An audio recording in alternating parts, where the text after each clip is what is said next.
বাংলাদেশের ঐতিহ্যবাহী জেলা একটা নাটক, লালপুর থানার অন্তর্গত দেবড়পাড়া। বিশ্বনবীর এই পৃথিবীতে প্রথম মিশন ছিল তাওহীদ প্রতিষ্ঠা করা। আমার মনে হয় বাংলাদেশকে আল্লাহ যে জায়গায় এখন এনে দিয়েছে, এই জায়গাতে তাওহীদ প্রতিষ্ঠার একটা সুযোগ আল্লাহ তৈরি অলরেডি করে দিয়েছে। এখন এটা করার জন্য সিস্টেমগুলো কি কি?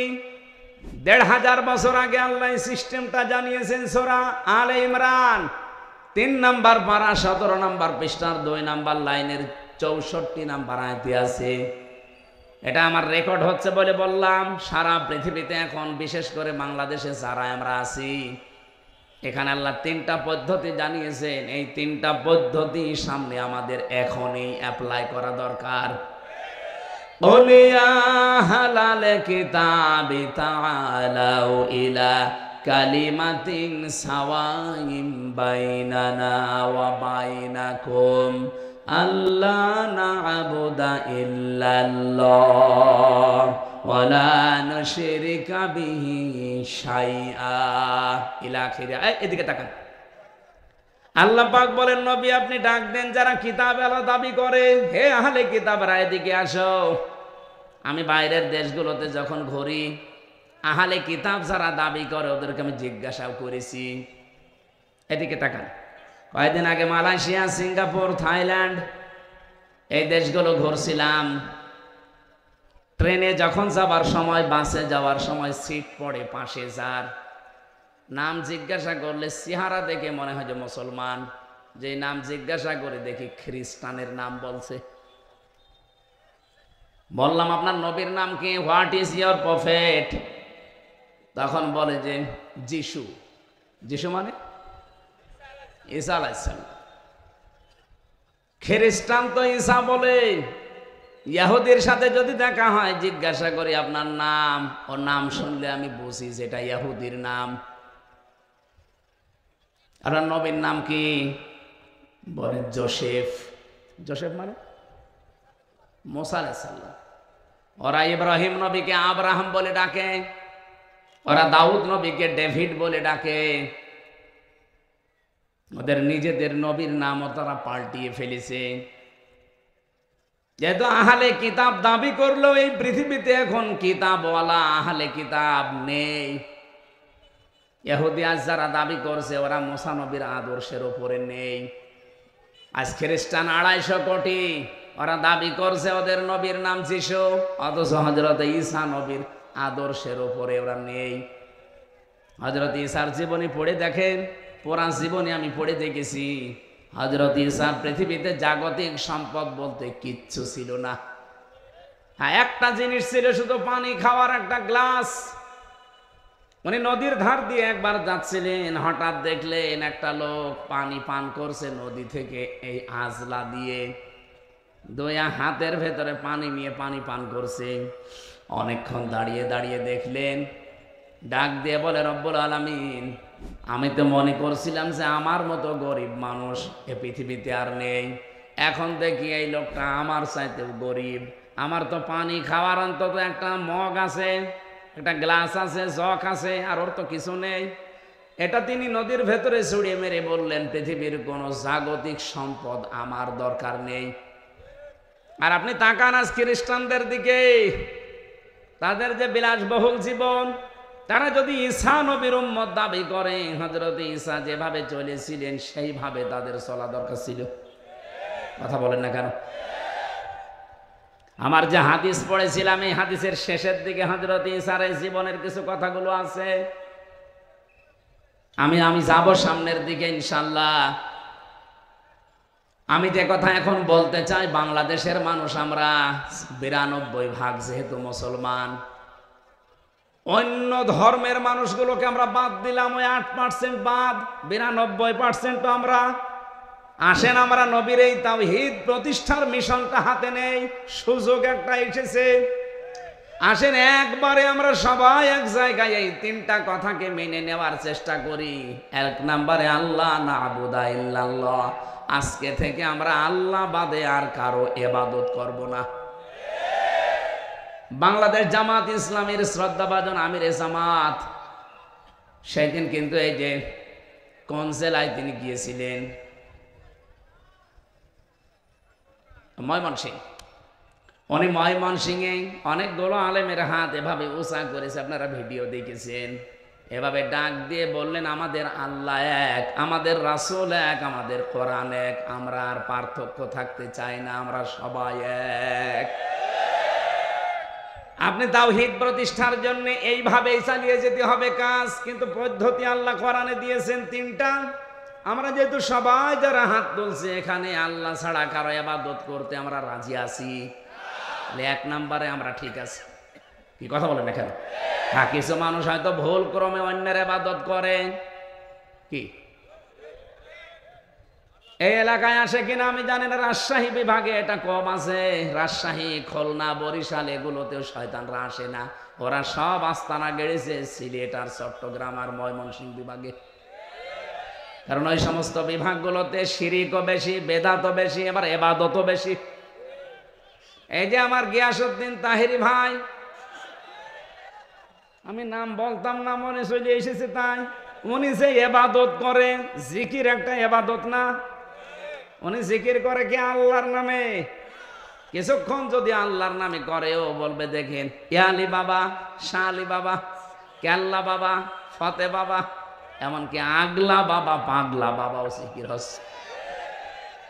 আমার প্রশ্ন হচ্ছে, আল্লাহর পরিবর্তে যে নামগুলো বললেন এগুলো জিকির করা জায়েজ না হারাম? কোথায় আছে? কোরআনে আছে বলছে, কোরআনে আছে, কিন্তু কোথায় আছে এখন যদি বলি ওর পেটে বোম মারলেও বলতে পারবে না।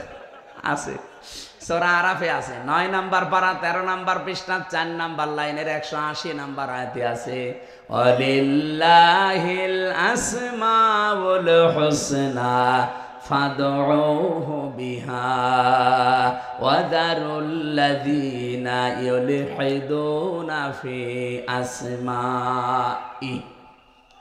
আল্লাহ পাক বলেন, আমার অনেক সুন্দর সুন্দর নাম আছে।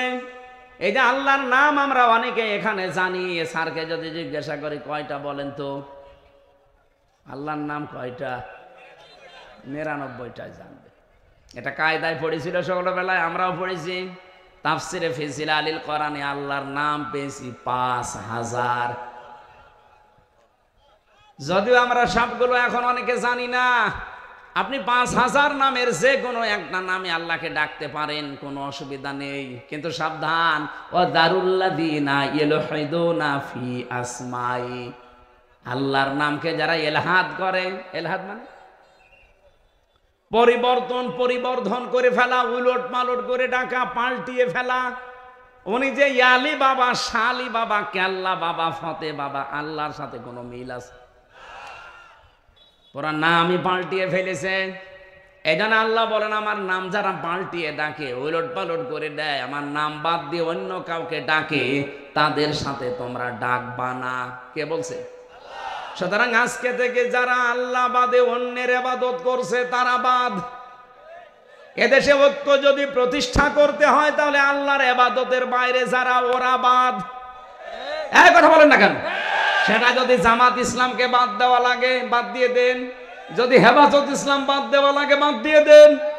আপনি একা হন তাও অসুবিধা নেই, কিন্তু আমরা আল্লাহর ইবাদত করতে চাই নির্ভেজাল ভাবে। আল্লাহ নাবুদা ইল্লাল্লাহ, নবী আপনি ওদের বলেন যে আসো আমরা আল্লাহর ইবাদত করি, এর সাথে অন্য কাউকে যেন আর 2 নম্বরে ওয়ালা নুশরিকা বিহি শাইআ, আল্লাহর ইবাদতের সাথে আমরা কাউকে শিরিক করব। বলেন বলেন। এবার এই পয়েন্টের উপর আমি 2 মিনিট কথা বলতে চাই, ভালো করে শুনবেন। যেহেতু আল্লাহর ইবাদতের সাথে আমরা আর কাউকে শিরিক করতে চাই না, শিরিকের ব্যাখ্যা আমি বহু জায়গায় নাটোর জেলায় বলেছি। শিরিক বিল জাত, শিরিক বিল সিফাত, শিরিক বিল ইখতিয়ারা, শিরিক বিল হুকুক, এটাগুলো পয়েন্ট আকারে যদি আপনি শ্রেণী বিন্যাস করেন 120 প্রকার পাবেন। এটা তাফসিরে কাবীরের ভেতরে আছে, আল্লামা ফখরুদ্দিন রাজি লিখেছেন। এক কথায় জবাব দিলাম যে আল্লাহ যেটা পারে ওইটা অন্য কেউ পারে, এই বিশ্বাস করার নাম শিরিক। এই কথা বোঝা যায়নি? আল্লাহ যেটা পারে ওইটা অন্য কেউ পারে, এই বিশ্বাস করার নাম। এদেশে বিশ্বাস নেই? বলেন বলেন বলেন তো, সন্তান দিতে পারে কে? অন্য কেউ পারে? যারা অন্য কাউকে বিশ্বাস করেন আপনি কিন্তু শিরিক করছেন, আর শিরিক করলে আপনি মুশরিক। এ পর্যন্ত বুঝেছেন? এবার আসেন 2 নম্বরে, এ জমিন বানিয়েছে কে? এ জমিন বানিয়েছে আল্লাহ। এখানে আইনও চলবে আল্লাহর। আলা লাহুল খালকু ওয়াল আমরু, এই আয়াত তার প্রমাণ। সুতরাং আল্লাহর এই জমিনে যারা অন্যের আইন এখানে প্রতিষ্ঠা করার জন্য চেষ্টা করেন, এর জন্য দল করেন, এর জন্য আপনি মিছিল মিটিং করেন, এর জন্য ভোট করেন, টাকা পয়সা খরচ করেন, আপনি শিরিক করছেন। এত সহজে বলার পরেও কেউ যদি না বোঝার ভান করে থাকেন, আমার মনে হয় আপনার কপালে আর হেদায়েত নেই। বলেন তো, বোঝেন নাকি? হাত তোলেন তো। একশো এদিকে আসে, কানের নিচে এমন জোরে 2টা দেব না, আপনি সব বুঝে ফেলবেন। বলছে এখনো বোঝেনি। এই বোঝেননি মানে? আপনি নিজেই বললেন যে আমাকে ছেলে মেয়ে কেউ দিতে পারে না। কে পারে? অন্য কেউ যদি পারে, বিশ্বাস করলে আপনি শিরিক করলেন। শিরিক করলে আপনি মুশরিক। মুশরিকের জন্য জান্নাত হারাম, জাহান্নাম ওয়াজিব। আর ফতোয়া লাগবে? আর ফতোয়া লাগলে সূরা মায়েদা 6 নম্বর পারা 19 নম্বর পৃষ্ঠার 12 নম্বর লাইনে আছে, ইন্নাহু মা ইউশরিক বিল্লাহ ফাকাদ হারামাল্লাহু আলাইহিল জান্নাহ ওয়া মাওয়াহুন নার। এটা যেমন খুব সহজে বুঝে ফেললেন যে ছেলে মেয়ে আল্লাহ ছাড়া কেউ পারে না, জমিন আল্লাহ বানিয়েছে, এখানে অন্যের আইন যদি কেউ কায়েম করার চেষ্টা করে সে আল্লাহর সাথে শিরিক করছে না? এটা বোঝেন না মানে? আপনি বুঝেছেন ঠিকই, কিন্তু টাকা পেয়েছেন। ওরে মোনাজাতের পরে একটু আলাদা বসাবেন তো, 2 চাটি দিয়ে তারপর বাড়ি যাবে। ও বলে বোঝে না। তাহলে আল্লাহর সাথে যারা শরীক করবে না, এই সিদ্ধান্তে যারা আসবে তারা আমাদের সাথে আছে। এক কথা বলেন না কেন? এর সাথে যদি হেফাজত আসতে চায়, জামাত আসতে চায়, চরমনায় আসতে চায়, আটরশি আসতে চায়, অসুবিধা নেই। কিন্তু আল্লাহর সাথে শিরিক করে আপনি জামাত ইসলাম করবেন, এরকম জামাত আমি মানি না। আল্লাহর সাথে শিরিক করে আপনি চরমনার মুরিদ হবেন, এরকম চরমনায় আমি মানি না। ওই যে পিসকে হুজুর কি বলেছিল, প্রধানমন্ত্রী ছাতার কসুর আমি মানি না, এই জন্যই তো ওরে জেলে রেখে দিয়েছিল। আমারেও রিমান্ডে ওরে নিয়ে 10 দিন প্রশ্ন করেছে, পিসকে হুজুর আর বলে আমি হাসিনা মানি না। জিনিসই ওর সাহস আছে। ওরে ধরে রাত 12:30টার পরে পুরা উলঙ্গ করে ওর হাতের উপরে সিগারেট দিয়ে একটা অর্ধ উলঙ্গ মেয়ে লোক, এখানে কাঁধের উপরে হাত, ও তো হাত পোষে না, তারপরও হাত দিয়ে ছবি তুলে বসে ছেড়ে দেবে। ওই দিন এমন কন্দন করেছিল, আমার সাথে ছিল তো, এক রুমে ছিলাম আমরা।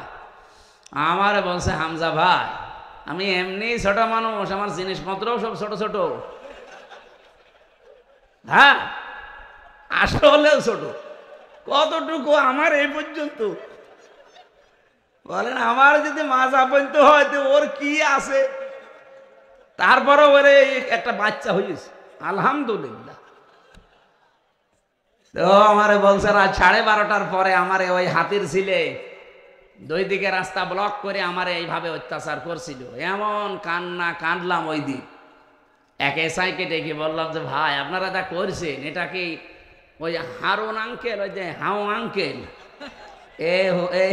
স্যার কি জানে? জানে না মানে উনি তো করাচ্ছে।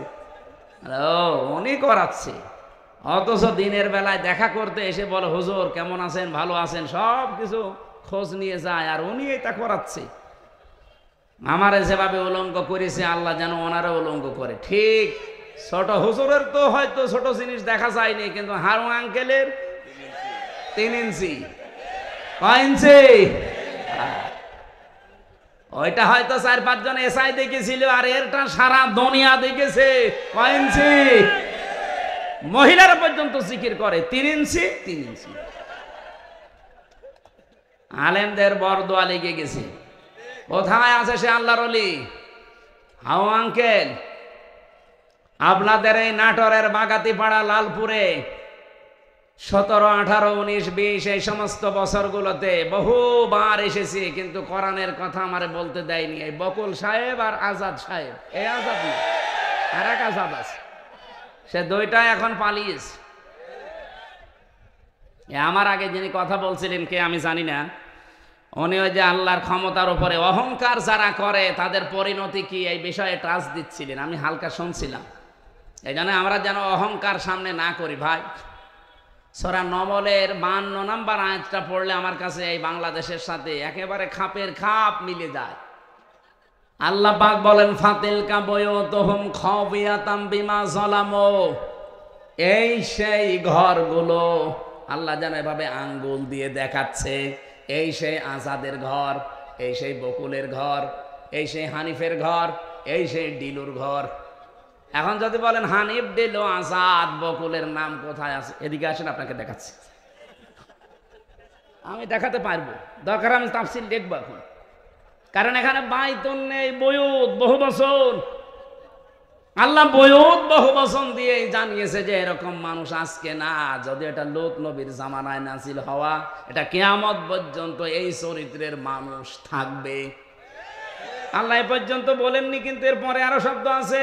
আল্লাহ পাক বলেন খাবিয়াতাম বিমা যালামু, এগুলো আজ জনশূন্য হয়ে পড়ে আছে, এগুলো উজাড় গৃহ হয়ে গেছে, এগুলো মানব শূন্য হয়ে গেছে, পরিত্যক্ত হয়ে পড়ে আছে, কেউ এখানে আর যেতে চায় না।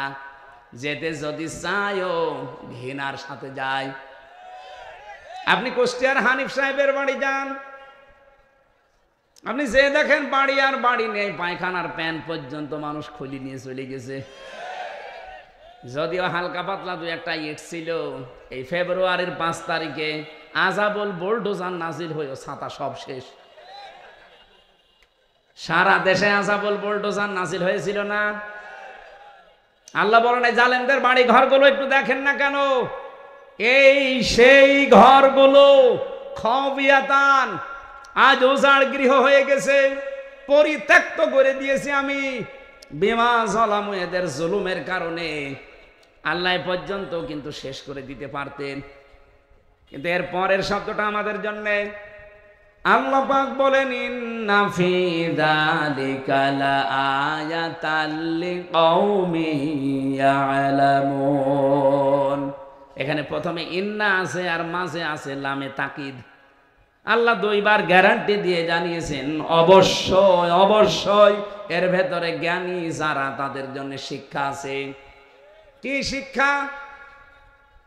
ফাকুতিয়া দাবিরুল কওমিল্লাযিনা যালামু, সূরা আনআম 7 নম্বর পারা 12 নম্বর পৃষ্ঠার 4 নম্বর লাইনের 45 নম্বর আয়াতের প্রথম অংশে আছে। এটা তাফসিরে ফি জিলালিল কোরআনে সাইয়্যিদ কুতুব এভাবে লিখেছেন। আল্লাহ পাক বলেন জালেমদের শিকড় কাটা হয়ে গেছে। কেটেছে কে? আল্লাহ মানে ওই যে আলেমকে জিজ্ঞাসা করে তো কুতিয়া, এটা মজুলের ফাইল জানা নেই, এর কর্তাকে কেউ জানে না। আপনি যদি এখন বলেন যে বকুলের বাড়ি ভাঙলো কে, কেউ জানে না। হ্যাঁ, আপনি হানিফের বাড়ি ভাঙলো কে, কেউ জানে না। ইনুর বাড়ি ভেঙেছে কে, কেউ জানে না। আসলেও তো কেউ জানে না। ফাকুতিয়া, এজন্য আল্লাহ কুতিয়া দিয়েছেন যে জালেমদের শিকড় কাটা হয়ে গেছে। এখনো যারা জালেমদের পক্ষে সাফাই গান, অনেকে আশায় বুক বেঁধে আছেন যে ববু চট করে আসবে, তাহলে আল্লাহর কোরআনের আয়াত মিথ্যা হয়ে যাবে। কারণ এর আগের ইতিহাসের দিকে তাকান, লক্ষণ সেন 510 বছর হয়ে গেল, আজও আসেনি। এই কথা বলছে না কেন?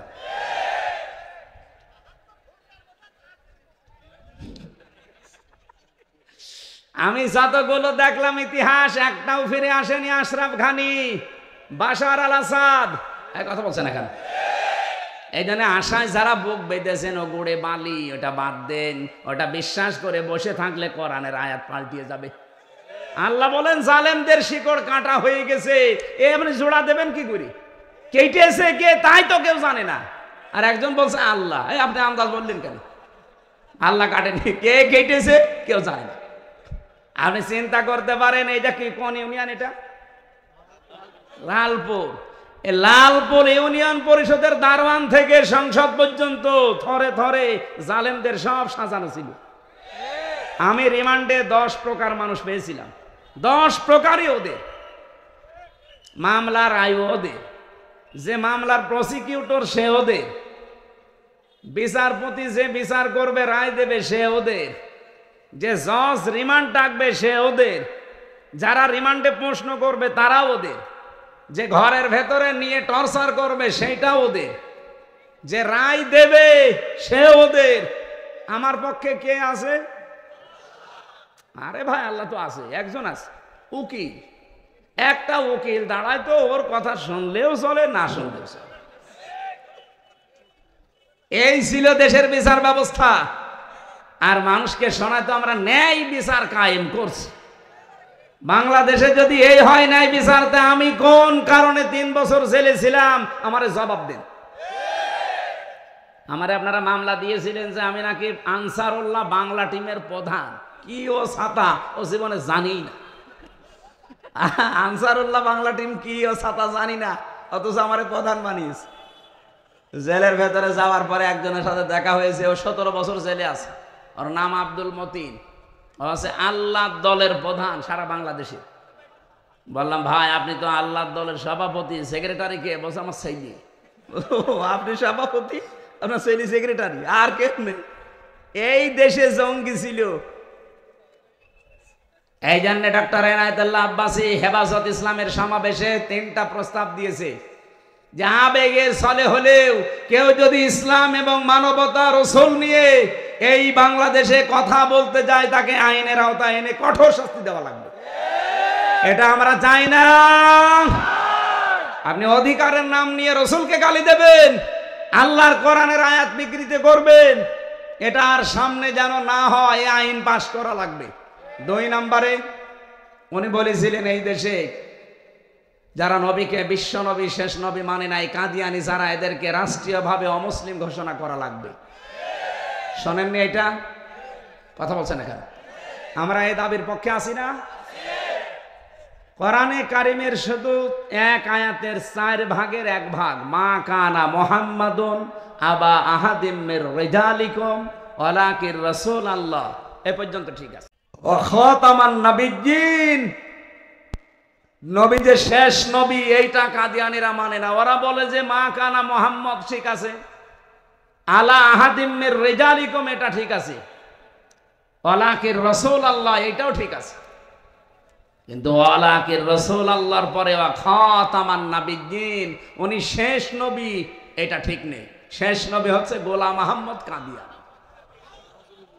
এতটুকু অস্বীকার করার কারণে কাদিয়ানিরা কি বলেন? বলেন আমরা চাই তাদেরকে অমুসলিম ঘোষণা রাষ্ট্রীয়ভাবে করা হোক। বারবার কিন্তু আহ্বান জানানো হয়েছে এই 92% মুসলমানের দেশে। হ্যাঁ, তারা অমুসলিম হয়ে থাক, তারা ইহুদি, খ্রিস্টান, বৌদ্ধ, মুশরিক, হিন্দু, মাজুসি এদের মতো থাকবে, কোনো অসুবিধা নেই। কিন্তু আপনি মসজিদ বানাবেন, আজান দেওয়ার সময় এই যে দর্শনা, চুয়াডাঙ্গা দর্শনা উথলি একটা মসজিদ আছে কাদিয়ানীদের, ওরা মোহাম্মদুর রাসূলুল্লাহ আজান দেয় না, আহমদ গোলাম আহমদ কাদিয়ানী এই শব্দ আজানের মাঝে জুড়ে দেয়। এজন্য বারবার আমরা কিন্তু বিভিন্ন কায়দায় আহ্বান জানিয়েছি। আপনারা যদি গন্ডারের চামড়া নিয়ে থাকেন, সে গন্ডারকে নাকি কাঁতুকুতু দিলে 3 দিন পরে টের পায় যে আমার কাঁতুকুতু দিয়েছে। তো এদের অবস্থা যদি এই হয়, যারাই দায়িত্বে আছেন আপনারা, জুলাই আগস্টের ফসল, জনগণ, ছাত্র জনতা আপনাদেরকে জায়গায় বসিয়েছে। সুতরাং এ দেশের মানুষের সেন্টিমেন্ট বুঝবেন। উল্টাপাল্টা সিদ্ধান্ত নিয়ে বিভিন্ন কল কাঠি যারা নাড়াচ্ছে তাদের কথা শুনে আবার দেশটা অস্থিতিশীল করবেন, নিজেও থাকতে পারবেন না, আমাদের কপালেও আগুন লাগাবেন। কি আমাদের দেওয়ালে পিঠ ঠেকে গেলে তো তখন আর কামড় দেওয়া ছাড়া উপায় থাকবে না। কথা বলেন না কেন?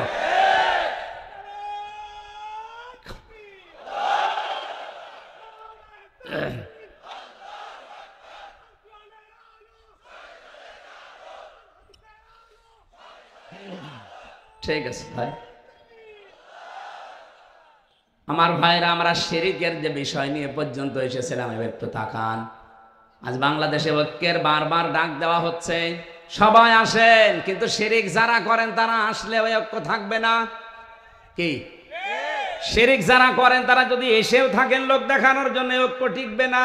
এজন্য শিরিক যারা বাদ দিতে পারেন তারা আসেন। 3 নম্বরে ওয়ালা ইয়াত্তাখিদা বা'দুনা বা'দান আরবাবাম মিন দুনিল্লাহ, আল্লাহ বাদে আমরা কাউকে অভিভাবক হিসাবে আর গ্রহণ করব না।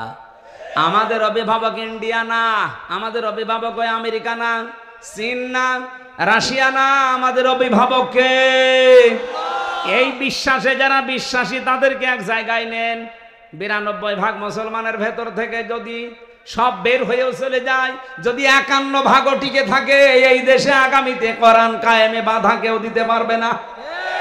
আল্লাহ এরপরে দিয়েছেন ফাইন তাওয়াল্লাও, এরপরেও যদি কেউ মুখ ফিরিয়ে যায়, যাক ফাকুলু শাহাদু, আপনি একটু ঘোষণা দিয়ে দেন, ফাকুলু শাহাদু বিআন্না মুসলিমুন, আমরা কারো মুখাফেক কিনা, আমরা মুসলমান। তাহলে নবীর প্রথম মিশন ছিল, ভিশন ছিল তাওহীদ প্রতিষ্ঠা। এটার জন্য যে পদ্ধতিগুলো বললাম, এই 3টার কাছে আসা লাগবে। আসেন বাংলার মানুষের এই 3টা বিষয় নিয়ে আমরা এগিয়ে যাই। 2 নম্বরে নবীর মিশন আর ভিশন ছিল তিনি মানব অধিকার প্রতিষ্ঠা করেছিলেন। এই তথ্য আপনি সূরা নিসার 58 নম্বর আয়াতে পাবেন।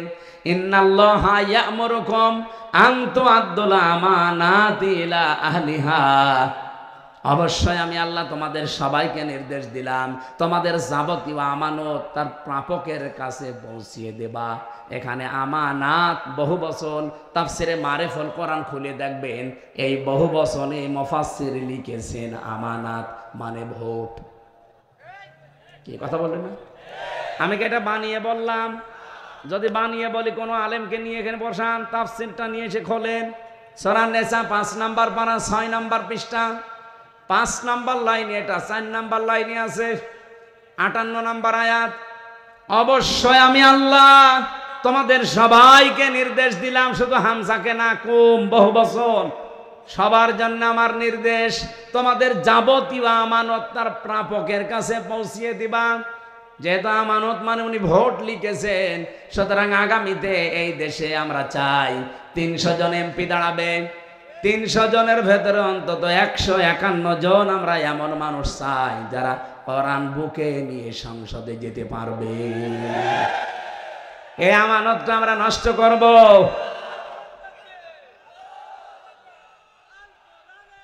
এই আমার কথা বলতে দিন ভাই।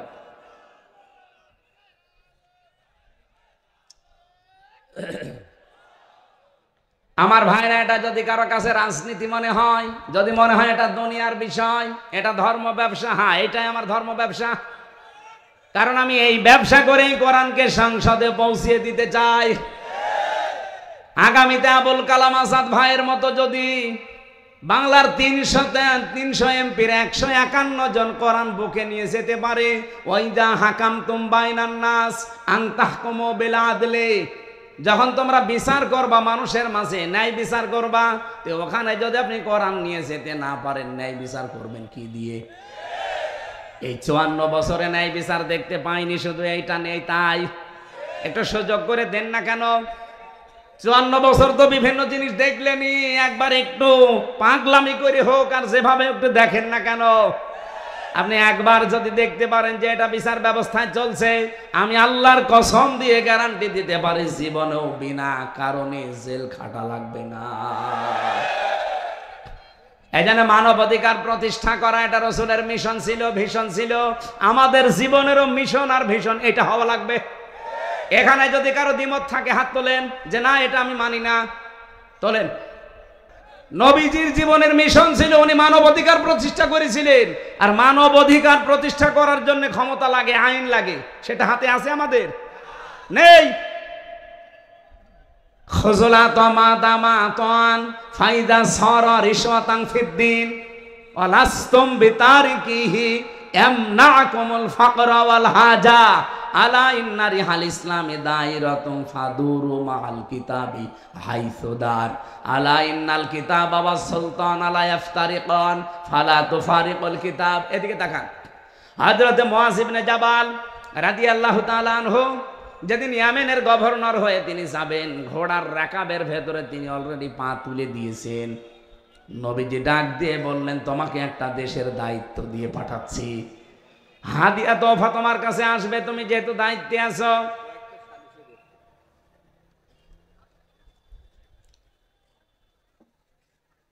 আমার আলোচনায় কোনো প্রশ্ন থাকলে বলেন তো আগে বলেন। আমি তো নিজের বাবার একটা কথাও বলি না, যা বলেছি এর পেছনে দলিল দিয়েছি। এখন আপনার যদি রাগ হয়, মন খারাপ হয়, তাহলে আল্লাহকে আপনি কিছু বলেন যে না, আপনার এই কথা বলা ঠিক হয়নি, আপনি অন্য কোনো আয়াত নাযিল করেন। আর আমার সামনে এটা আসলে আমি কি গোপন করতে পারবো? আর আমি গোপন করলে আমার ওয়াজ শোনায় তো জায়েজ নেই। এখানে সঠিকটা বলার চেষ্টা করছে, আপনি মেনে নিলে ভালো, না নিলে আমারও দোষ না, আল্লাহরও দোষ না। দোষ কার? আমাদের কপালের। নাটোরবাসী, যেটা বলতে চাচ্ছিলাম এটা একটু খেয়াল করেন। নবীজি কোন সময় তাকে উপদেশগুলো দিচ্ছেন দেখেছেন, যে তুমি দায়িত্বে থাকলে তোমার কাছে হাদিয়া তোফা আসবে, আসে না? হাদিয়া তোফা তুমি গ্রহণ করতে পারো ওই পর্যন্ত, যতক্ষণ ওটা হাদিয়া তোফা থাকে। কিন্তু হাদিয়া যদি ঘুষের পর্যায়ে যায়, তখন ওইটা নিতে পারবে না। হে মুআয ইবনে জাবাল, ভালো করে কান খাড়া করে শোনো এই কথা। তুমি কিন্তু যে দেশের দায়িত্ব নিয়ে যাচ্ছ, আল্লাহর ইসলামের কালেমা, ধর্মের যে কল, বাতাসে নড়বে। এমন সময় তোমার সামনে কিছুদিনের ভেতরে চলে আসবে, আলা ইন্নাল কিতাবা অস-সুলতানা লা ইফতারিকান। দেখবা অনেক মানুষ এমন আছে, তারা বলবে আল্লাহর কিতাব আর রাজ্য রাজনীতি এটা আলাদা বিষয়। আমার মনে হয় বাংলাদেশে এখন কেউ বলে না। এ রাজশাহী বিভাগে বলেছে, এই কথা বলছে না কেন? আমার মনে হয় ১৫০০ বছর আগের কথা মনে হচ্ছে নবীজি কেবল কালকে বলে গেল, আলা ইন্নাল কিতাবা অস-সুলতানা লা ইফতারিকান। জেনে রাখো, কিছু মানুষ এমন সময় চলে আসবে যারা বলবে আল্লাহর কিতাব, কোরআন শরীফ আর রাজ্য রাজনীতি এটা আলাদা। তোমাদেরকে নির্দেশ দিলাম, ফালা তুফারিকুল কিতাব, কখনো আল্লাহর কিতাবের রাজনীতি থেকে আলাদা হবা না। এ নির্দেশ কার বলেন? নাকি আমি নির্দেশ বানাচ্ছি? বলেন। এই আরবি বাংলা যদি ভুল হয় আলেমদের জিজ্ঞাসা করছি, বলেন বাংলা ভুল হচ্ছে? সাহাবী বললেন, হুজুর এরকম একটা কঠিন সময় যদি আমাদের সামনে চলে আসে, কি করব তখন? আপনিও তো থাকবেন না আমাদের মাঝে, আমাদের তখন কি করার আছে? তখন নবী ওই ঈসা নবীর কাহিনীটা উম্মতকে শোনালেন। আমার তো মনে হচ্ছে বাংলাদেশে এখন ঠিক সেই সময় এসে গেছে। এই পৃথিবীর কোন চোর চাই যে গোলা, ধানের গোলায় চাল তালা মারা থাক? বলেন বলেন। কোন মানুষ চাই, চোর যারা, তারা কি চায় যে আমের বাগান কেউ পাহারা দিক? চোর যারা জীবনেও তারা চাইবে না যে বাক্সে, সিন্ধুকে টাকা পয়সা, সোনা গহনা আছে ওটা তালা মারা থাক। ওরা তো সব সময় চাইবে যে মুখ আগলা থাক। এই পৃথিবীতে যদি সত্যি যারা আসল চোর, তারা কখনো চাইবে না যে এই দেশে যারা ন্যায় পরায়ণতা কায়েম করতে চায় এই মানুষগুলো ক্ষমতায় যাক। কারণ এরা ভালো করে জানে এরা গেলে আমার হাত থাকবে না, কারণ আমি যত চুরি করেছি। এই বাংলাদেশে অনেক চোর আমার মনে হয় স্বভাবে করে না, অভাবে করে, সেগুলো মাফ। কিন্তু যারা স্বভাবে করেছে এদেরকে আল্লাহ মাফ করতে নিষেধ করে দিয়েছে, তাদের হাত কাটার নির্দেশ দিয়েছে। আপনি সালমান এফ রহমানের কি ৩৬,০০০ কোটি টাকা ওর চুরি করা, ওটা কি অভাবে না স্বভাবে? কয়েকদিন আগে মালয়েশিয়া এক লোককে দেখি নিচে বসে বসে চা খাচ্ছে, এসে বললাম কি এখানে? বলছো হুজুর আমরা আগেই পালিয়েছি। আপনি পালালেন কেন? আপনার না ৬২০টা বাড়ি, ওই যে চট্টগ্রামের ওইটা ৬২০টা বাড়ি বানিয়েছেন আপনি। এই মালয়েশিয়ায় আপনার সাহেব পাড়া আছে আপনার নামে, আপনি সাহেব পাড়ার মালিক, বেগম পাড়ার মালিক। আপনি সেকেন্ড হোম হিসাবে এখানে বানালেন। এই সিঙ্গাপুরে বাড়ি আছে, থাইল্যান্ডে বাড়ি আছে, মালয়েশিয়া বাড়ি আছে, কত দেশে আপনার বাড়ি, কিন্তু আজ আপনি থাকতে পারেন না বাড়িতে। ওগুলো সব তালা লাগিয়ে থাকেন আপনি এখন এই হোটেলে, ধরে রাখবো কি করে? আমি বললাম আপনি সাহেব পাড়ায় যেতে পারেন না, বলছে ওখানে যাব। বাংলাদেশের 20 লাখ মানুষ এই মালয়েশিয়া আছে, আমারে যদি দেখে তো ভক্তা বানিয়ে ফেলবে। এই জন্য চুরি চুরি করে আসি, মাঝে মাঝে নামি আবার উঠে পড়ি। কি জীবন, জেলখানার মতো হয়ে গেছে। কয়দিন থাকবে ভাবে? একদিন না একদিন তো আপনি কারো সামনে পড়বেন। আমার সামনে যেমন পড়েছিলেন, বলছে দোয়া করি। কিসের দোয়া আপনার? হ্যাঁ, আপনার জন্য দোয়া আসবে? 620টা বাড়ি বানিয়েছেন আপনি, তা বাবার টাকা দিয়ে যদি বানাতেন, সব তো জনগণের টাকা। এগুলো কিন্তু চুরি করেছে অভাবে না, কিসে? মানবাধিকার প্রতিষ্ঠার জন্য আল্লাহ এই জন্য আমানত শব্দের পরে দিয়েছেন ওয়াইদা হাকামতুম বাইনান নাস, যখন মানুষের ভেতরে বিচার করবা, আনতাহকুমু বিল আদলি, তখন ন্যায় বিচার করবা। বাংলার মানুষেরা বারবার এটা আমরা ক্লিয়ার করার চেষ্টা করছি। এই দেশে যতদিন আল্লাহর বিধান আমরা মানুষের ভেতরে কায়েম করতে না পারবো, ন্যায় বিচার শুধু ওয়াজের দ্বারা সম্ভব না। এইটা আপনার বুঝতে যত দেরি করবেন তত ন্যায় বিচার পেতে দেরি হয়ে যাবে। নবীদের মিশন এইটাই ছিল। 3 নাম্বার নবীর মিশন ছিল দিন যেন জমিনে কায়েম হয়।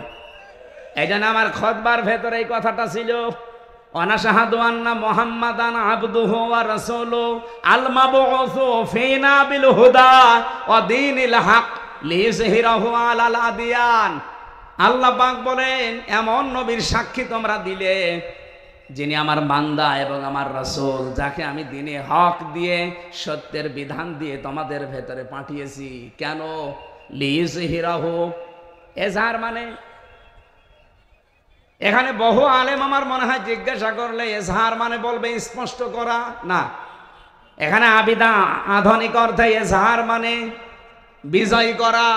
এজহার মানে আল্লাহ বলেন লিইয়ুযহিরাহু আলাল আদিয়ান, যত দিন আছে দুনিয়ায়, যত ধর্ম আছে, এখন ধর্ম দুনিয়ায় কত? 4,500 ধর্মের ভেতরে ইসলামকে দাঁড় করানো লাগবে বিজয়ী রূপে। এ ঘোষণা কার? বলেন বলেন। আর ইসলামকে দাঁড় করাতে হলে নবীজি যদি 13 বছর মার খাওয়ার পরে 10 বছর কোরআন দিয়ে রাষ্ট্র চালাতে পারে। কিছু মানুষ বলে হুজুর 13 বছরের কথা বলেন, ওই 10 বছরের কথা বলার দরকার নেই। কেন? 13 বছর শুনতে আপনার ভালো লাগছে, নবীজি মায়ের খেয়েছিলেন। আর 10 বছর যে এইটা দিয়ে রাষ্ট্র চালিয়েছিলেন প্রধানমন্ত্রী হয়ে, ওইটা আপনার ভালো লাগে না মানে? সিরাত ইবনে হিশামে দেখবেন নবীর জীবনীকে 4 ভাগে ভাগ করা হয়েছিল। মক্কার জীবনটা প্রথমে 3 বছর, এরপরে 5 বছর, এরপরে 2 বছর, এরপরে 5 বছর, না এরপরে 3 বছর, সব মিলে কত? 13 বছর। প্রথমে 3, এরপরে 5, এরপরে 2, এরপরে 3, এই 4টা ভাগে নবীর পরা মক্কার জীবনকে ভাগ করা আছে। আমি বাংলাদেশের সাথে অলরেডি এটা মিলিয়ে দেখেছি, আমরা এখন এই 4 নাম্বারটায় আছি। কি কথা বলেন না কেন? নবীজি 3 বছর জেলে ছিলেন, তার অনেক আত্মীয় স্বজন সাহাবায়ে কেরাম হারিয়েছিলেন। আমরাও এই 15 বছরে বহু কিছু হারিয়েছি। 3 বছর না 13 বছর আল্লামা সাঈদীর জেল খাটা হয়ে গেছে। সুতরাং 13 বছর পরে নবীকে যদি আল্লাহ 10 বছরের বিশাল একটা সাম্রাজ্য দিতে পারে, আমাদের সামনেও 15 বছর যেহেতু পার করে ফেলেছি, সামনের 10 বছর আসবে কোরআনের হাতে ইনশাআল্লাহ। কথা বোঝেন? সূরা শুরার 13 নম্বর আয়াতের মাঝের অংশে আমি পড়েছিলাম আন আকিমুদ্দিন, অথচ আয়াতটা নাযিল হয় মক্কায়। এমন কঠিন পরিস্থিতি যেখানে পা রাখা পর্যন্ত সম্ভব না, সেখানে আল্লাহ বলছেন আমার দিন কায়েম করো। এজন্য বাংলাদেশে যেহেতু 4টা অবস্থা আমরা পার করে ফেলেছি, এই মুহূর্তে আহ্বান জানাচ্ছি নবীর এই 3 নাম্বার মিশন আর ভীষণ। বাংলার মুসলমানেরা এখন সব ফরজের বড় ফরজ আল্লাহর এই জমিনে আল্লাহর দিন কায়েম করা। আলা তাতাফাররাকু ফি, এখানে কেউ মত পার্থক্য ফতোয়াবাজি করবেন না। সুতরাং দিন কায়েমের কথা বললে যারা ফতোয়াবাজি করে, মত পার্থক্য তৈরি করে, যে না ওর আকীদা খারাপ, ওর টুপি বড়, ওর টুপি পাঁচকলি, এরকম কথা যারাই তুলবে মনে করবেন ওটা রসুলের শত্রু, ওটা মানবতার শত্রু, ওটা তাওহীদের শত্রু। এই কথা বলেন না কেন? এতটুকু আল্লাহ শেষ করেননি, কাবুর আলাল মুশরিকিনা মা তাদউহুম ইলাই। হে নবী, আপনি যদি দিন কায়েমের জন্য মানুষকে ডাকেন, সবচাইতে বেশি খারাপ লাগবে, অপছন্দ করবে এই কথাটা মুশরিকরা। আমি তো দিন কায়েমের জন্য আহ্বান জানাই, আপনার খারাপ লাগে কেন? আপনার মন খারাপ হয় কেন? আপনার কাছে রাজনীতি মনে হয় কেন? আপনি কি মুশরিক? বলেন। হ্যাঁ, জানি আপনাকে আল্লাহ পছন্দ করেনি, এই জন্য আয়াতের শেষের অংশ এটা, আল্লাহু ইয়াজতাবি ইলাইহি মাইয়াশা। দিন কায়েমের কর্মী, দিন কায়েমের কর্মী হিসাবে আল্লাহ সবাইকে পছন্দ করে না। আল্লাহ যাকে ছাঁটাই করে দেয় সে বাদ, আল্লাহ যাকে বাছাই করে, নির্বাচিত করে, পছন্দ করে, নির্ধারিত করে, এ যেতেবা শব্দ আছে।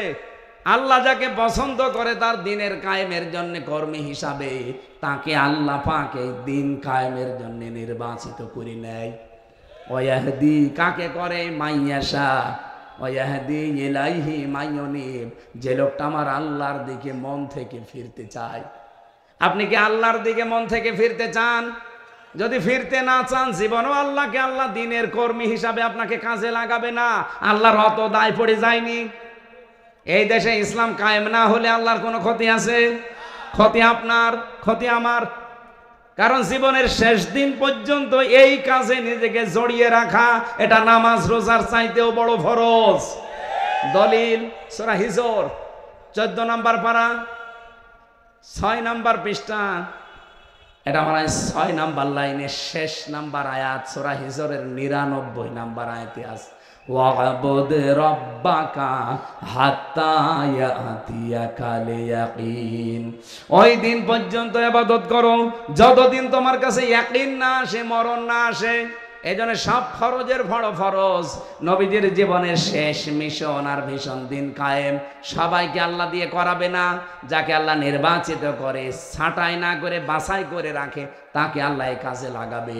আল্লাহ আমাদেরকেও যেন ছাঁটাইয়ের ভেতরে না ফেলে, বাছাইয়ের ভেতরে আল্লাহ ফেলে দেন। বলেন আমিন। ইয়ারফাইল্লাহুল্লাযীনা আমানু মিনকুম ওয়াল্লাযীনা উতুল ইলমা দারাজাত। সূরা মুজাদালার 11 নম্বর আয়াতের মাঝের অংশে আছে, পৃথিবীতে যাদের ঈমান আছে আর ঈমান এবং যারা জ্ঞান পেয়েছে, ইলম পেয়েছে, এই দুইটা গুণ যাদের ভেতরে পাওয়া যাবে, ইয়ারফা, এটা মুজারে, বর্তমান, ভবিষ্যৎ, প্রেজেন্ট, ফিউচার। আল্লাহ বলেন দিন যত যেতে থাকবে এদের মর্যাদা সম্মান বাড়তেই থাকবে।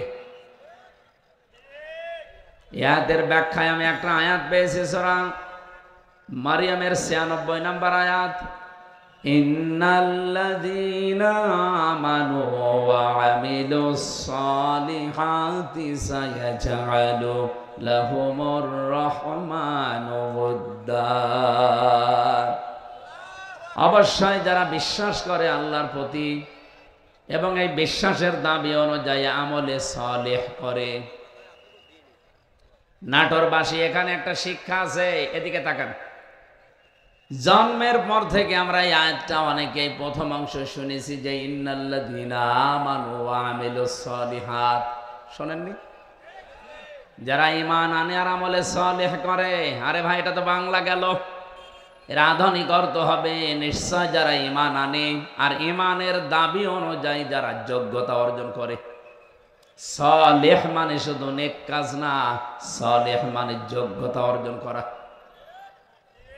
যে যে বিষয়ে উঠতে চায় তাকে ওই বিষয়ের শিক্ষা, প্রশিক্ষণ এবং বাস্তবতায় তার জ্ঞান তৈরি করে তাকে যোগ্য হওয়া লাগবে। যদি এই দুটি গুণ কেউ অর্জন করতে পারে, সায়াজআলু, সিন দিয়ে আল্লাহ গ্যারান্টি দিয়েছেন অতি শীঘ্রই, সায়াজআলু লাহুমুর রহমানু ওদ্দা। দুনিয়াতে যত সৃষ্টি আল্লাহ বানিয়েছেন, সব সৃষ্টির ভেতরে ওই লোকটার প্রতি একটা মহব্বত, ভালোবাসা আলাদাভাবে আল্লাহ তৈরি করে দেবে। এই জন্য যে যেই বিভাগে আমরা আছি ওই বিভাগে আপনার ঈমান যদি খাঁটি হয়, ভেজাল না থাকে, লোক দেখানো না হয়, আর যদি আপনার যোগ্যতা থাকে, শিক্ষা প্রশিক্ষণ নিয়ে বাস্তবে আপনি টিকে থাকতে পারেন, এই লোকটাকে হয়তো আদর্শিক কারণে, রাজনৈতিক কারণে, দুনিয়ার কোনো স্বার্থের কারণে আপনি দেখতে পারেন না উপরে উপরে, ভেতর থেকে যদি মানুষ হয়ে থাকেন অবশ্যই একটা কিছু বের হয়ে আসবে যে না, লোকটা আসলেই ভালো ছিল। এটা যে বাস্তব, আজকে ব্যারিস্টার আব্দুর রাজ্জাক মারা যাওয়ার পরে আপনি আরো টের পাচ্ছেন বেশি। তার ঈমান ছিল। এর পরবর্তীতে যে সালেহ শব্দের ব্যাখ্যা যেটা বলছিলাম, যোগ্যতা, যোগ্য হওয়া, উনি যেই বিভাগে কাজ করতেন ওই বিভাগে এই বাংলাদেশে যদি 5 জন থাকে তার ভেতরে উনি একজন। কি কথা বলে না কেন? আমার মনে হয় 5 জন বললেও ভুল হবে, যদি একজন থাকে সে একজনই উনি। কারণ 5 জনের ভেতরে আমি বহু মানুষকে চিনি যাদের ব্যক্তিগত জীবন, পারিবারিক জীবন, সামাজিক জীবন, রাজনৈতিক জীবন, অর্থনৈতিক জীবন, আন্তর্জাতিক জীবনগুলো ভালো না, তারা কলুষিত করে ফেলেছে।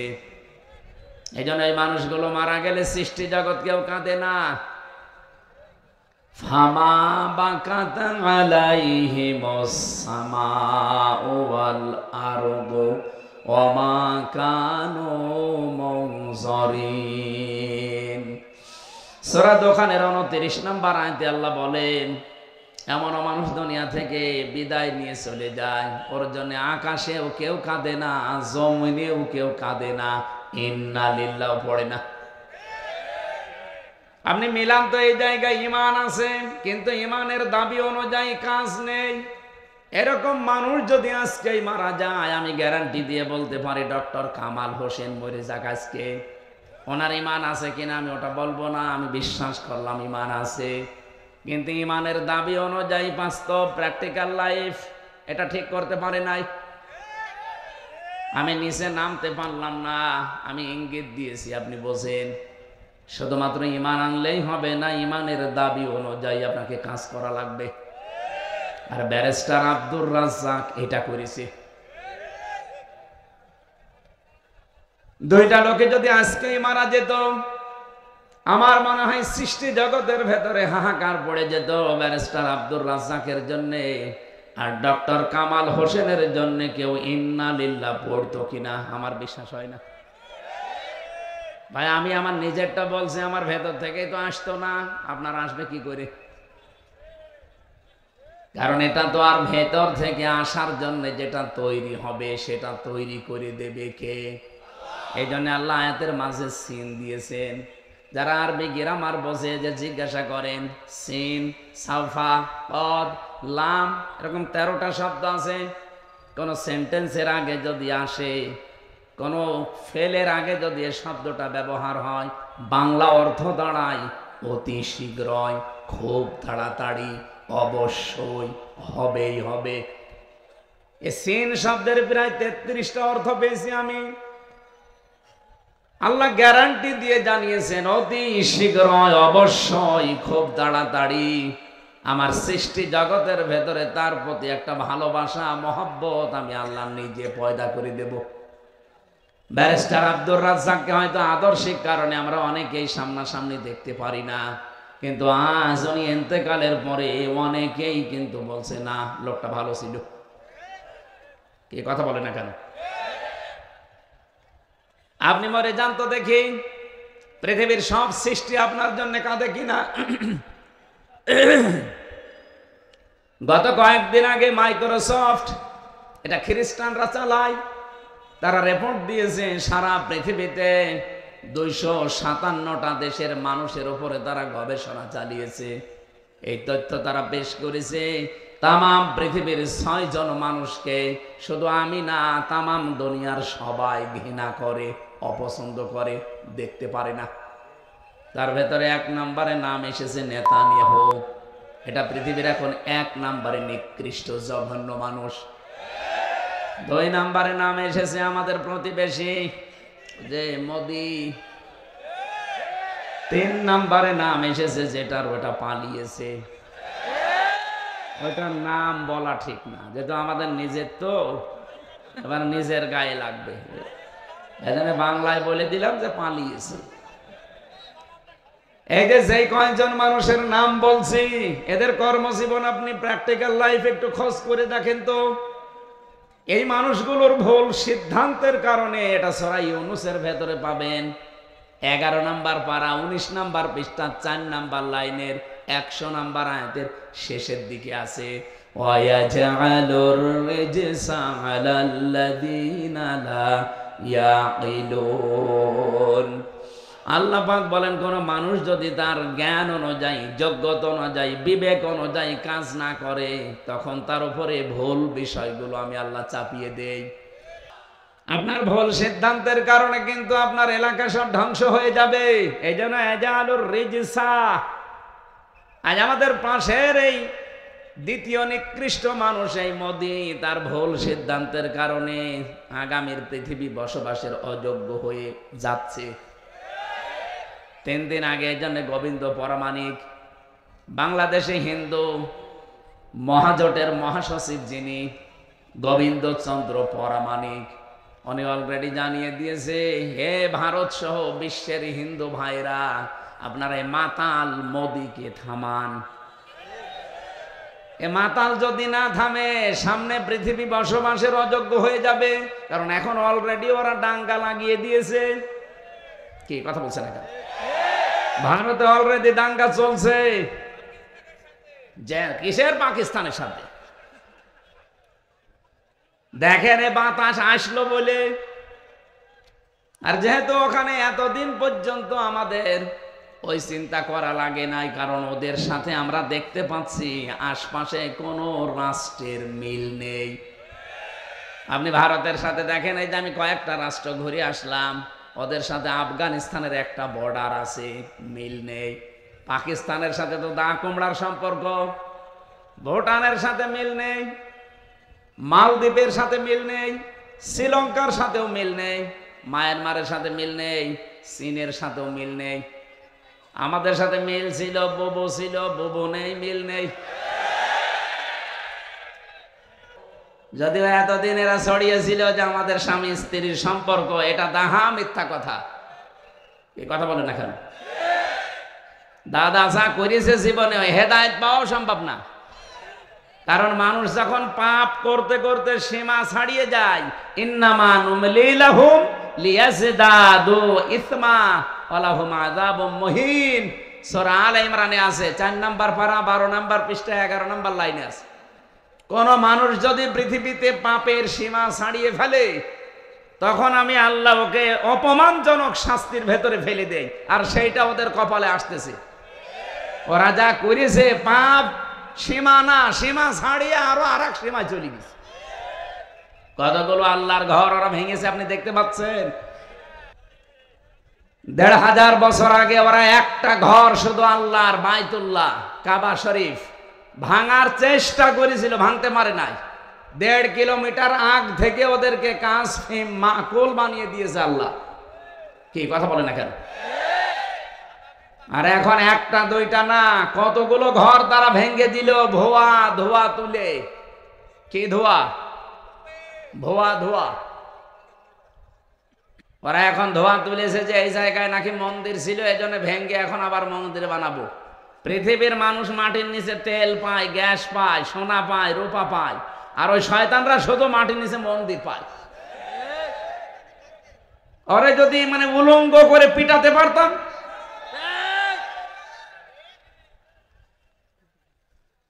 আমার মনে হয় গোপালগঞ্জে কিভাবে পিটিয়েছিল এই প্রশাসনের লোকজন, ওদেরকে ওইভাবে ওদের হাতে ছেড়ে দেওয়া দরকার। সন্তান ওই সময় গোপালগঞ্জ থেকে কেউ যদি ঢাকায় যায়, বসে গেলে 300 টাকা, দাঁড়িয়ে গেলে 1000 টাকা। দাঁড়িয়ে যাবে কি করি, পেছনে এমন অবস্থা করেছি। এখন আল্লাহর ঘরগুলো যারা এই ধোয়া ধোয়া তুলে ভেঙে দিচ্ছে, আমার মনে হয় তাদেরকেও এই প্রশাসনের হাতে ছেড়ে দেওয়া দরকার। নে পেছনে কি অবস্থা হয় দেখ।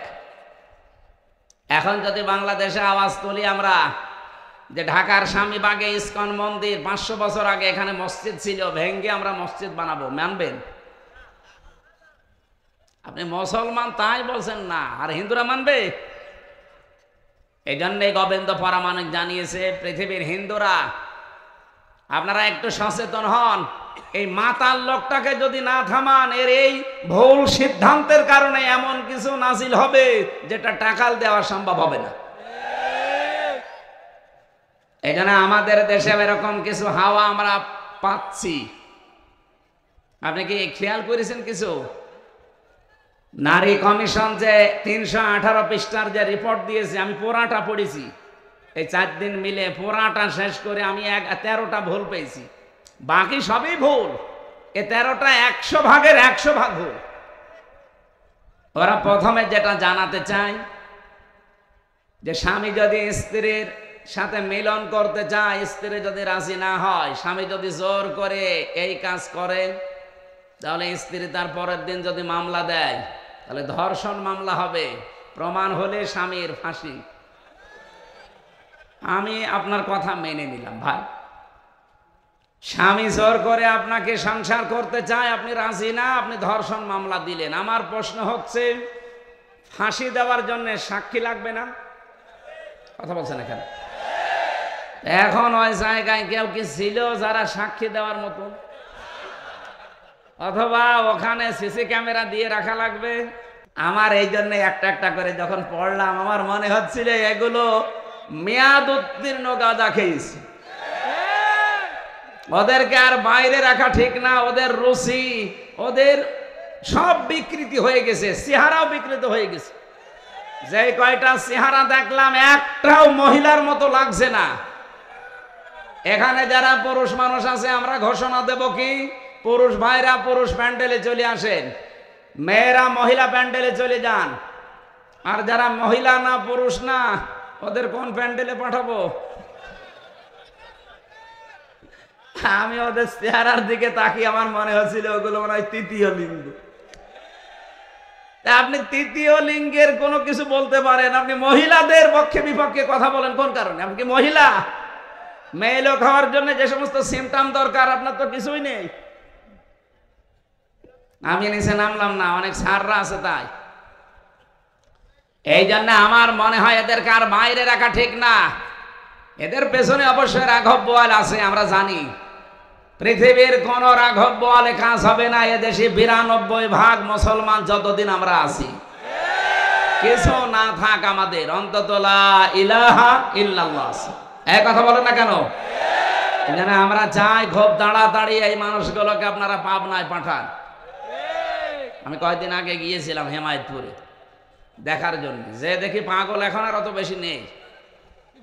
জিজ্ঞাসা করলাম একজনকে, বলছে হুজুর এখন প্রায় ভালো হয়ে যায়, পাঠিয়ে দেয়।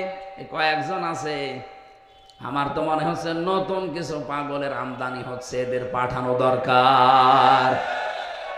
নয়তো এরা এই কথা লিখলো কি করি?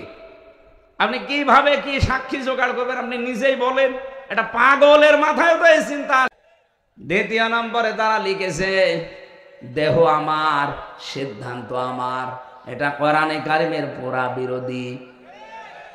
আল্লাহ পাক বলেন, আলাহুল খালক ওয়াল আমরু তাবারাকাল্লাহু রাব্বুল আলামিন। সৃষ্টি যার, সিদ্ধান্ত তার। কথা বলেন না কেন? আপনি কোন সাহসে বললেন যে দেহ আমার, সিদ্ধান্ত আমার? এ দেহ আপনার কে বলেছে? আমি এখন 33 বছর বয়সে আছি। 34 বছর বয়স আগে বলেন তো আমার অস্তিত্ব ছিল? আমির হামজা না, আমার মা বাবার তো বিয়েও হয়নি 35 বছর আগে। তার মানে উল্লেখ করার মতো আমি আর কিছু ছিলাম না। হামজা তো দূরের কথা, আমাকে পর্যন্ত নিয়ে এসে বসিয়েছেন যিনি, তিনি কে? নেই থেকে হামজা পর্যন্ত যিনি বানিয়েছে আস্তে আস্তে করে, তার নাম আরবিতে বলা হয় রব। তারবিয়াতু শাইই ইলা কামালিহি শাইআন ফাশাইআন। নেই থেকে তারবিয়াতের মাধ্যমে একটার পরে একটা সিস্টেম পাল্টিয়ে যিনি তোমাকে পূর্ণতায় পৌঁছিয়ে দেয়, তিনি হচ্ছে রব। আমরা যাকে আল্লাহ বলি। সুতরাং যারা এই কথা লিখেছেন তাদের তো ঈমান নেই। আর কোরআনে কারিমের সূরা আরাফের 54 নম্বর আয়াতের পুরা বিরুদ্ধে এই কথা, যে দেহ আমার, সিদ্ধান্ত আমার। আপনি আল্লাহর সাথে বিদ্রোহ করেছেন, আপনি বেঈমান হয়ে গেছেন। এই নারী কমিশনে যারা আছে এদেরকে যদি তাওবা করানো না হয়, এই মানুষগুলো যদি নতুন করে মুসলমান না হয়, ঘোষণা দিয়ে গেলাম আজকে রেকর্ড হচ্ছে, এদের একজনও যদি মারা যায় এদের জানাজাও জায়েজ নেই, কবরে দেওয়াও জায়েজ নেই। কারণ জানাজা পড়াবো কি দিয়ে আমি, আর কবরে দেব কি বলে? বিসমিল্লাহি ওয়া আলা মিল্লাতি রাসূলিল্লাহ, এ পুরা কথাটাই তো মিথ্যা হয়ে যাবে। যে আল্লাহর নামের উপরে, রসুলের আদর্শের উপরে রেখে গেলাম, কই? আপনি তো আল্লাহর নামেও নেই, রসুলের আদর্শেও নেই, এই কথা বলছেন না কেন? এই জন্য আপনাকে আমি রাখবো কি করে? আপনার জন্য আমি মিথ্যাবাদী হব? কি কথা বলেন না কেন ভাই? আমি আপনার জন্য মিথ্যাবাদী হব? এই জন্য আপনাকে কবরে দেওয়াও ঠিক হবে না, জানাজাও ঠিক হবে না। আপনারা একটা কাজ করা যায় না, আপনারা হিন্দুদের মতো পড়িয়ে ফেললেও হবে না, কারণ হিন্দুরা তো মানবে না। আপনারা করবো কি? কুকুর দিয়ে খাওয়ানো লাগবে। ডক্টর আহমদ শরীফ ঢাকা বিশ্ববিদ্যালয়ের এক শিক্ষক, ও বলেছিল আল্লাহ বলতে কেউ নেই। ছাত্ররা জিজ্ঞাসা করছে, স্যার আপনি এই কথা বললেন? যা বলেছি, যা দেখি না তা বিশ্বাস করি না, এই জন্য ইসলাম ধর্ম আমি মানি না। তাহলে হিন্দু ধর্ম মানেন? বলছে না, ও ধর্ম আমি মানি না। তাহলে আপনি যদি মুসলমান দাবি না করেন, হিন্দু দাবি না করেন, আপনাকে তো পোড়ানোও যাবে না, কবরে দেওয়াও যাবে না, কি করব? বলছে আমার লাশটা ঢাকার মেডিকেল কলেজে দিয়ে দিও, ছাত্র ছাত্রীরা আমার লাশ কেটে গবেষণা করবে, শিক্ষা পাবে। মারা যাওয়ার পরে অ্যাম্বুলেন্সে করে নিয়ে গেছে ঢাকা ভার্সিটিতে, ঢাকা মেডিকেলে। মেডিকেলের মুসলমান ছাত্র ছাত্রী যারা, তারা মিছিল আরম্ভ করেছে, জানে না এই নাস্তিকের লাশ আমরা এখানে ঢুকতে দেব না, কারণ যে আল্লাহকেই মানে না, ওরে কেটে আমরা কি পাবো? ওর নাপাক শরীর যেন এখানে না ঢোকে। অ্যাম্বুলেন্সের ড্রাইভার চিন্তা করছে, ভার্সিটির ছেলে মেয়েরা ও না জানি খেপে গেলে আমার গাড়িতে যদি আগুন লাগিয়ে দেয়, ও মরা শয়তানের সাথে আমি জীবিত মানুষও পড়ে যাব। দরকার নেই ভিক্ষা, আগে কুকুর সামলা, দে গাড়ি ঘুরিয়ে টান। এখন ঢাকা মেডিকেল নেয়নি, হিন্দুদের মতো পুড়িয়ে ফেলা হয়নি, মুসলমানের কবরে দেওয়া হয়নি। কি হয়েছে? জীবনের শেষ ইতিহাস আমি পড়ে দেখেছি, হয়তো ওকে ডাস্টবিনে ফেলে দেওয়া হয়েছে, কুকুরে শ্রীগালি খেয়েছে। আহ্বান জানাচ্ছে, যদি কপালে হেদায়েতের মতো কিছু থাকে আপনি ফিরে আসবেন, আর যদি একেবারে আবু জেহেলের মতো হয়ে যান, এ দোয়ায়ও কাজ হবে না।